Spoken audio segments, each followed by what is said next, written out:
தன்னுடைய வாழ்க்கையை தான் உலகிற்கு வழங்கும் செய்தி என்று தெரிவித்த மகாத்மா காந்தியின் 147வது பிறந்த தினம் இன்று. காந்தி தன்னுடைய இறுதி நாட்களை கழித்த இடங்கள் குறித்த செய்திகளை தருகிறார் நமது டெல்லி செய்தியாளர் சலீம்.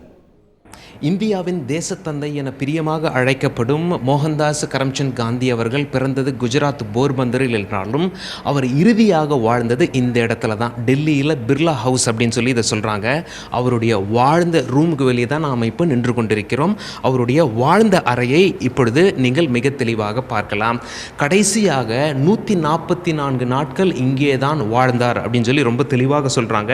அவர் வாழ்ந்த இடம் இங்கே தான், அதாவது கரெக்டாக 5:17 மணிக்கு மாலையில் அவர் வந்து சுட்டுக் கொல்லப்பட்டார்.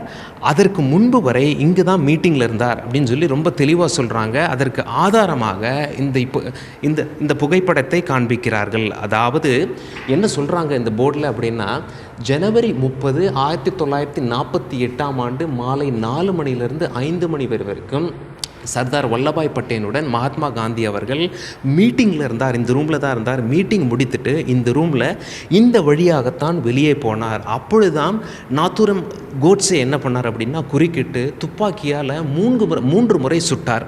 3 தோட்டாக்களும் நெஞ்சில் பாய்ந்ததால் காந்தியடிகள் கொஞ்ச நேரத்திலேயே உயிரிழந்துட்டார் அப்படின்னு சொல்லி இங்கே இருக்கவங்க நமக்கு தகவல் சொல்கிறாங்க.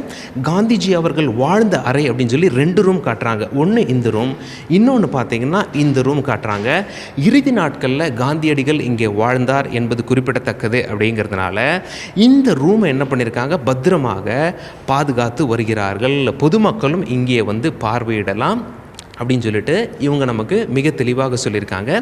டெல்லியிலிருந்து தந்தி செய்திகளுக்காக கேமரா பர்சன் பிரதீப் சௌஹானுடன் சலீம்.